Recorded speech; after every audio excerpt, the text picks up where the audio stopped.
Je me tenais devant la porte de ma propre maison de campagne, le domaine que ma grand-mère avait construit pierre par pierre en Provence, tenant un document prouvant que je n'en étais plus propriétaire. L'acte était au nom de Chloé, ma belle-fille, celle que j'avais accueillie comme ma fille, et elle s'apprêtait à la vendre pour financer une nouvelle vie avec un homme qui n'était pas mon fils. Je suis ravie que vous soyez là. Si vous regardez cette vidéo, aimez la chaîne et abonnez-vous. Et dites-moi dans les commentaires où vous écoutez mon histoire. Je veux savoir jusqu'où elle est allée. Car ce qui s'est passé après ce choc glacial a non seulement changé ma vie, mais m'a aussi rappelé celle que j'avais toujours été, avant de devenir juste une belle-mère généreuse et trop confiante. Tout a commencé 3 ans plus tôt, lorsque Thomas m'a appelé. La voix pleine d'un enthousiasme juvénile que je n'avais plus entendu depuis son adolescence, pour m'annoncer sa rencontre avec une personne exceptionnelle. Chloé était une jeune femme de 27 ans, douce et polie, au regard clair, d'une sincérité limpide. Issue d'une famille modeste de Lyon, elle travaillait comme assistante administrative. Dès ma première rencontre, j'ai remarqué son admiration pour Thomas, qui semblait sincère. Ingénieur civil accompli, j'avais investi chaque euro pour qu'il reçoive la meilleure formation à l'école polytechnique. Veuve à 35 ans, mon mari, Henri, est décédé dans un accident de voiture. J'ai élevé Thomas seul, conciliant ma carrière d'avocate d'affaires à Paris avec les responsabilités d'une mère célibataire. J'ai renoncé à des postes d'associé dans de grands cabinets, à des dossiers internationaux lucratifs, à tout ce qui aurait pu me mener au sommet du droit des affaires, car mon fils était ma priorité absolue. Et quand il m'a présenté Chloé, j'ai eu le sentiment que tous ces sacrifices en valaient pour la peine, car il semblait enfin complet et heureux.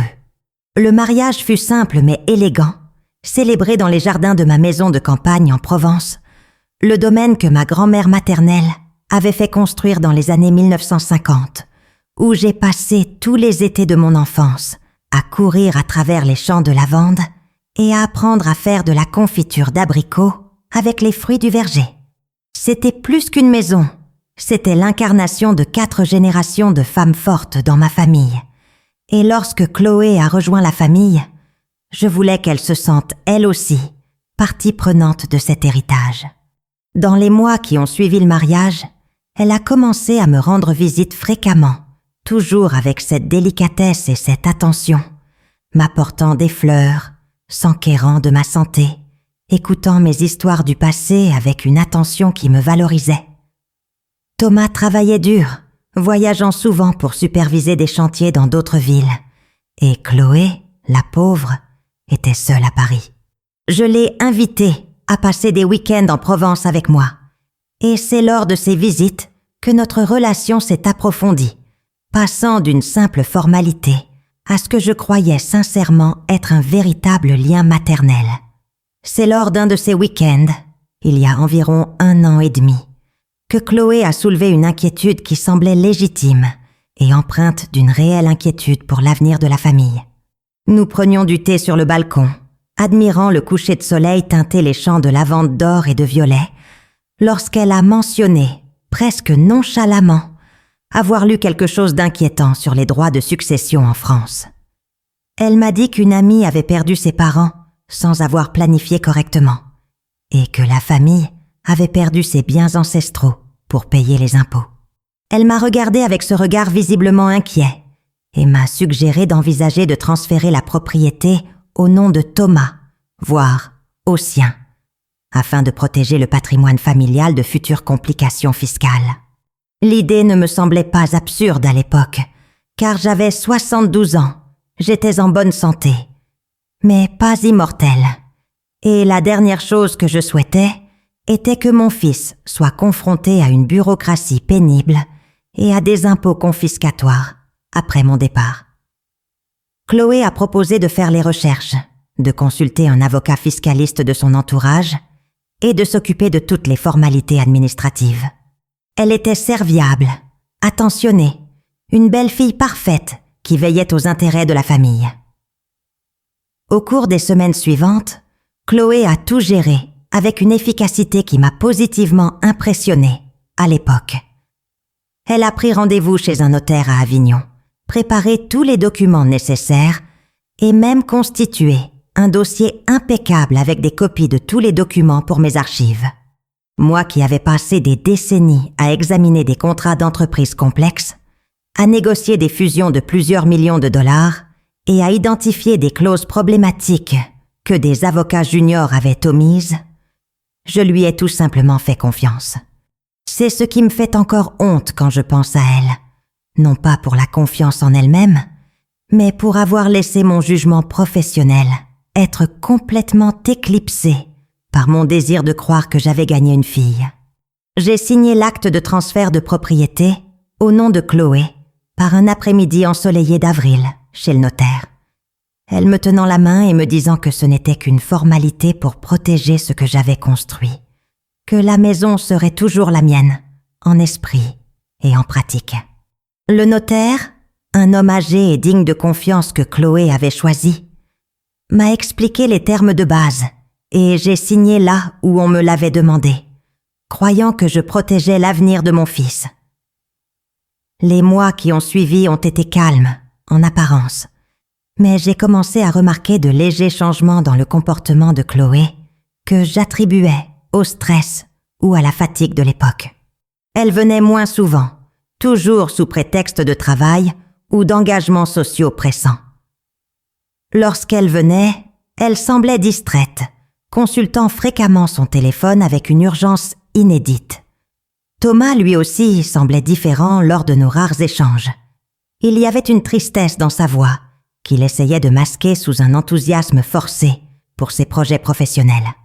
Je lui ai demandé un jour si tout allait bien entre eux, et il a hésité un instant avant de m'assurer que oui, que c'était juste une pression professionnelle. Je voulais y croire, et j'y suis parvenue, car c'est ce qu'on fait quand on aime. On construit des ponts de justification sur les abîmes de doute qui commencent à se creuser.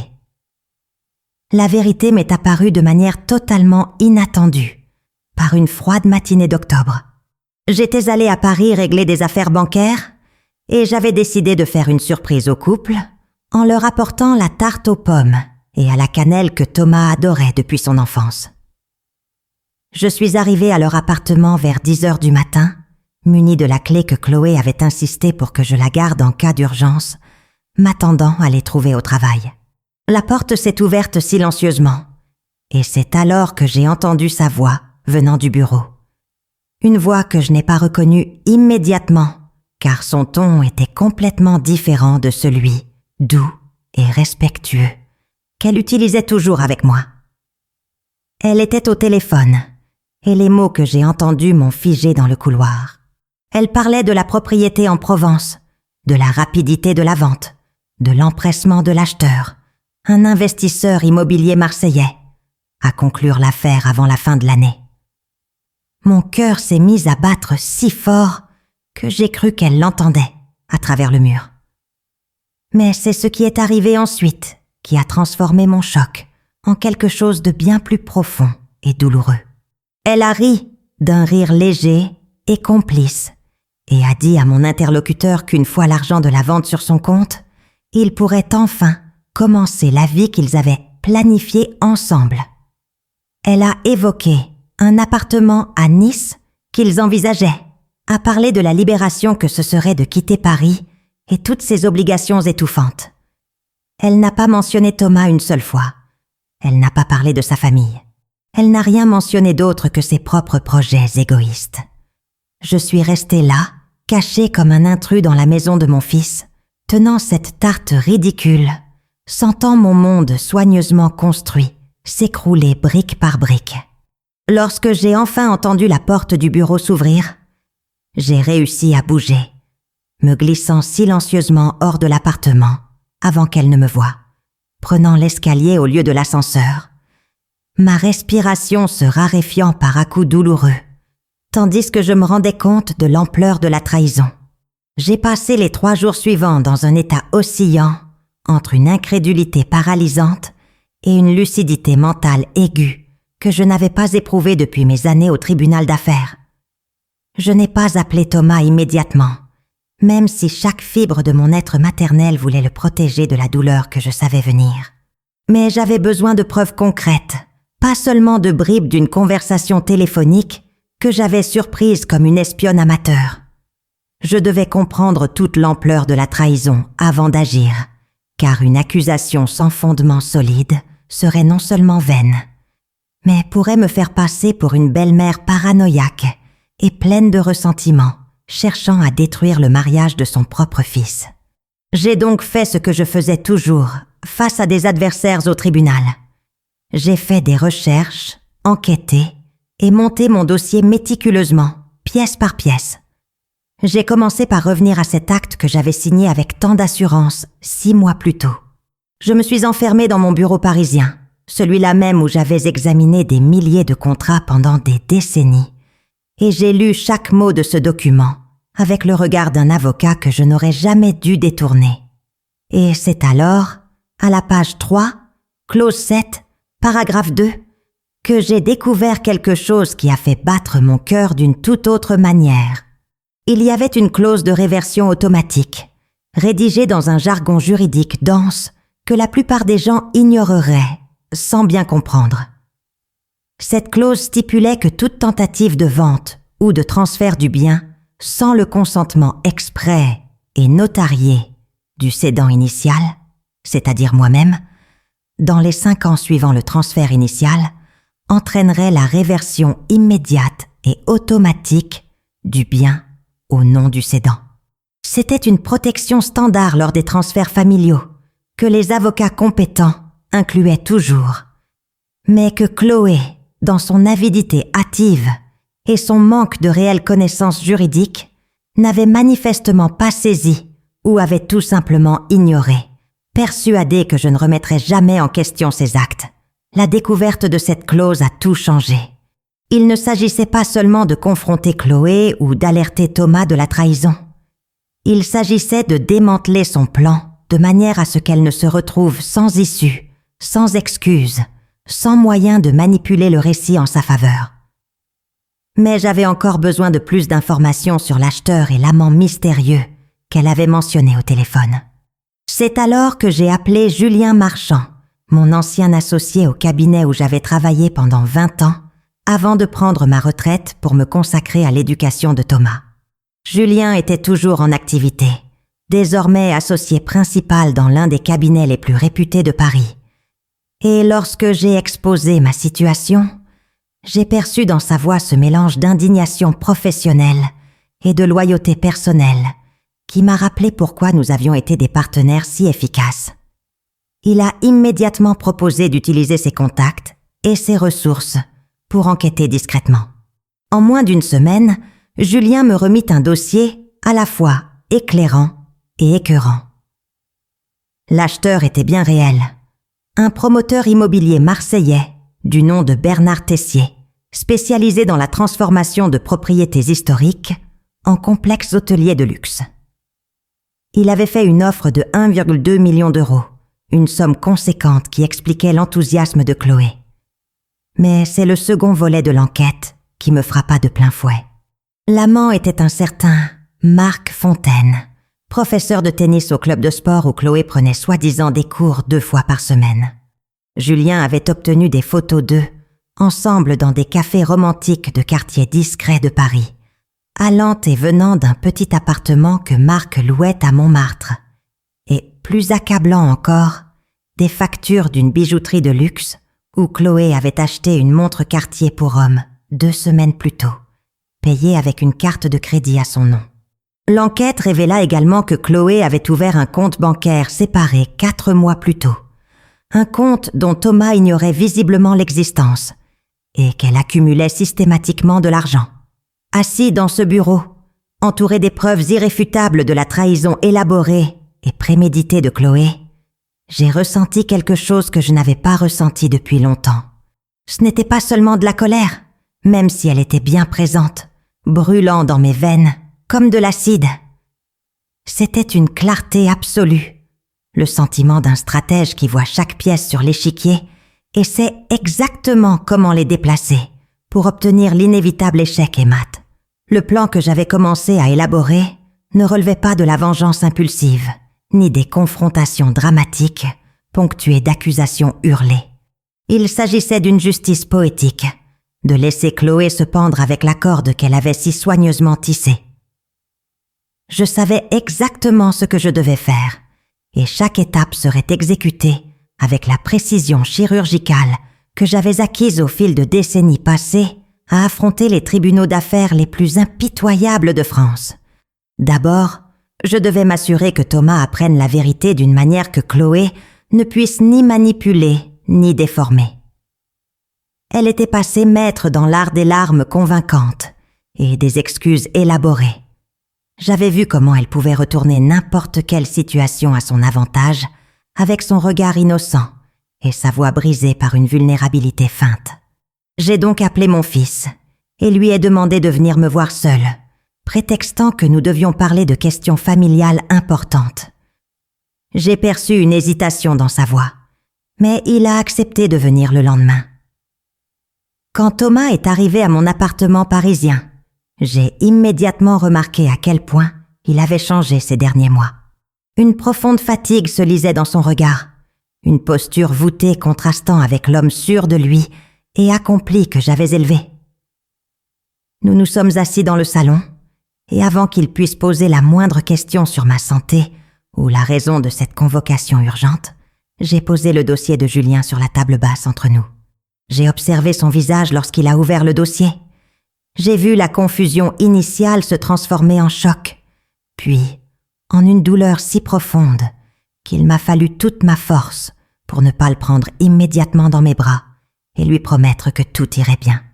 Il a feuilleté les photos en silence, lu les relevés bancaires, examiné les reçus de la bijouterie, et lorsqu'il a finalement levé les yeux vers moi, les larmes lui montaient aux yeux, qu'il a réprimées avec une fierté masculine que je reconnaissais, car c'était la même fierté obstinée de son père. Thomas m'a confié d'une voix rauque que j'ai à peine reconnue qu'il se doutait de quelque chose depuis des mois. Chloé était devenue distante, froide, trouvant toujours des excuses pour éviter toute intimité physique ou émotionnelle. Elle mentait sur son lieu de résidence, de petits mensonges incohérents qu'il avait remarqués mais choisi d'ignorer, car affronter la vérité reviendrait à admettre que son mariage était une imposture. Il m'a avoué qu'il s'était senti comme un raté, qu'il avait intériorisé sa froideur comme étant de sa faute, comme s'il n'était pas assez intéressant, pas assez performant, pas assez présent.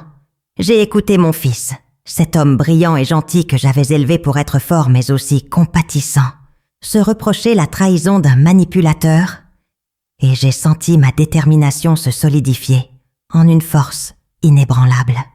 Je lui ai alors parlé de la propriété en Provence, de l'acte de propriété que j'avais signé, du projet de Chloé de vendre notre héritage familial pour financer une nouvelle vie avec son amant.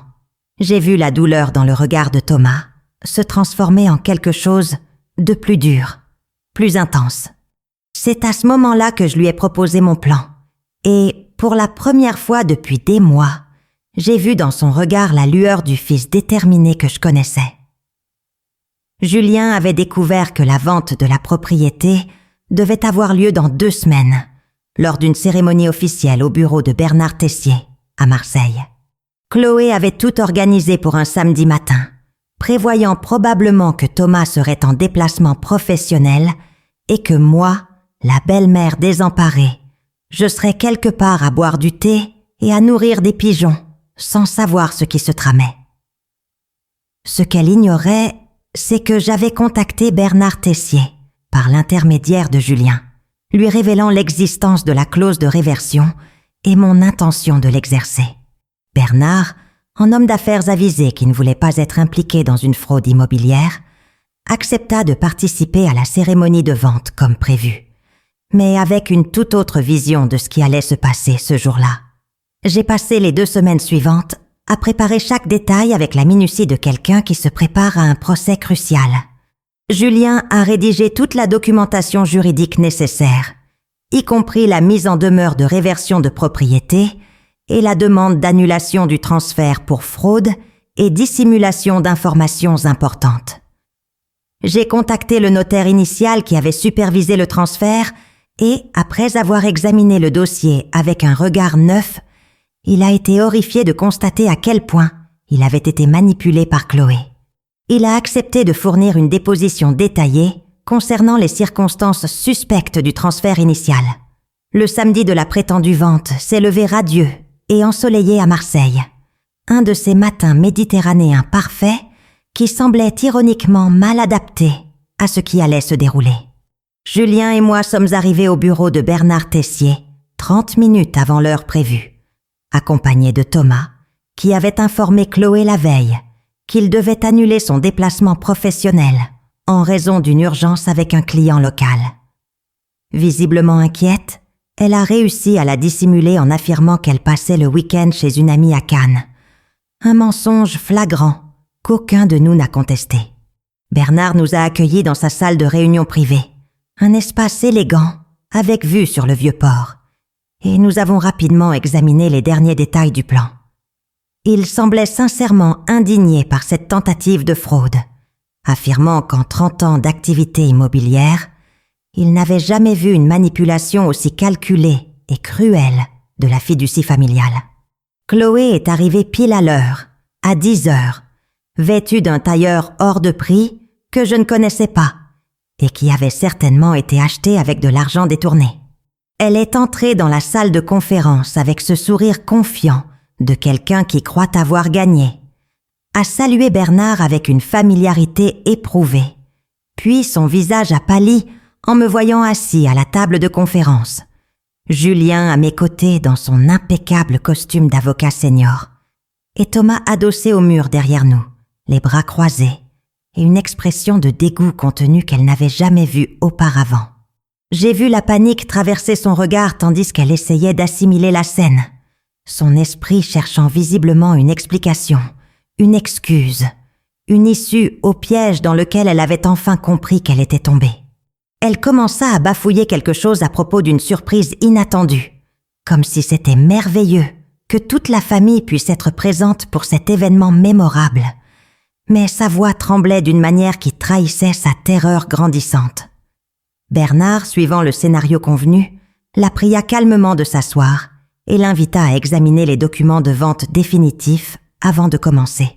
Elle s'assit machinalement, les mains tremblantes, fouillant dans des papiers qu'elle ne pouvait probablement même pas lire, tant la panique avait dû troubler sa vue.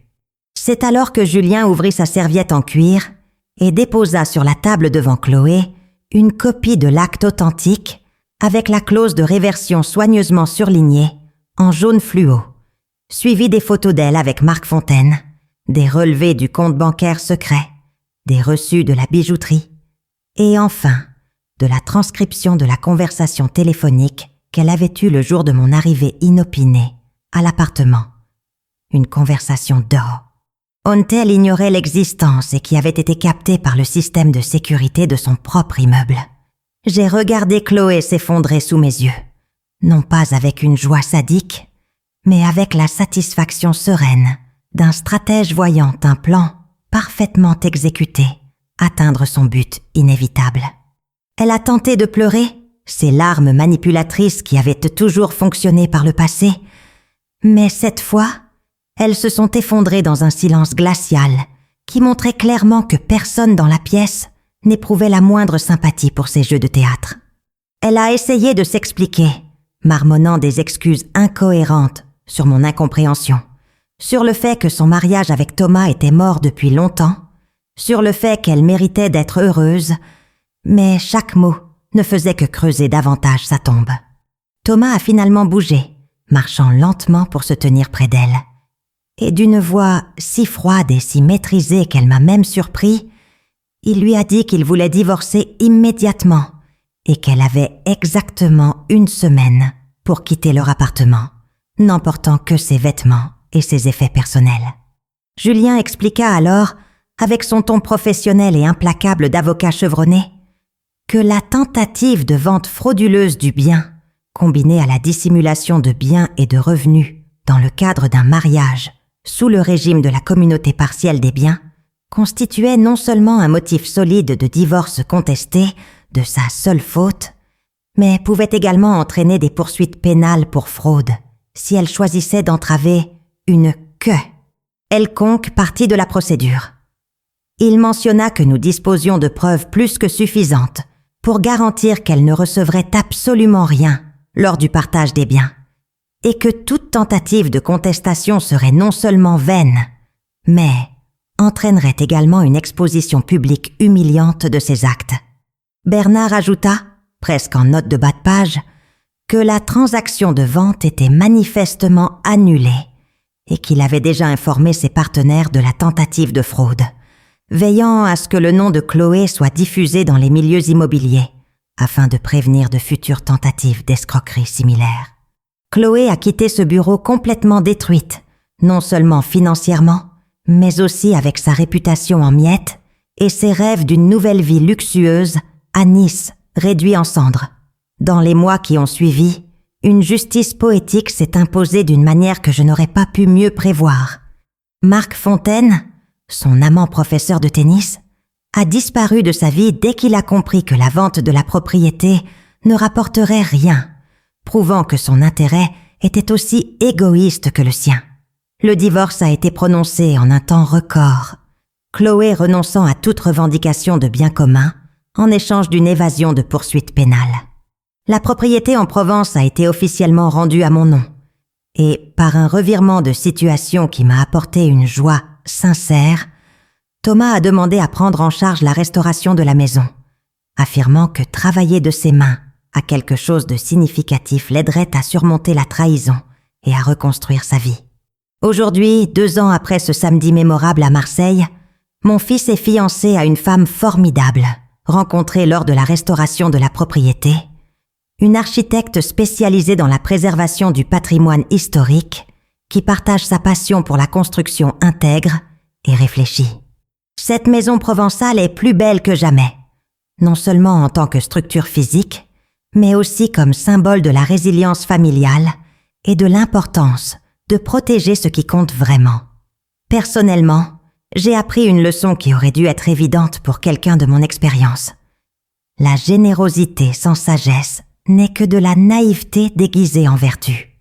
La vraie force ne réside pas dans une confiance aveugle, mais dans le courage de protéger ce qui a été construit avec sacrifice et amour sincère.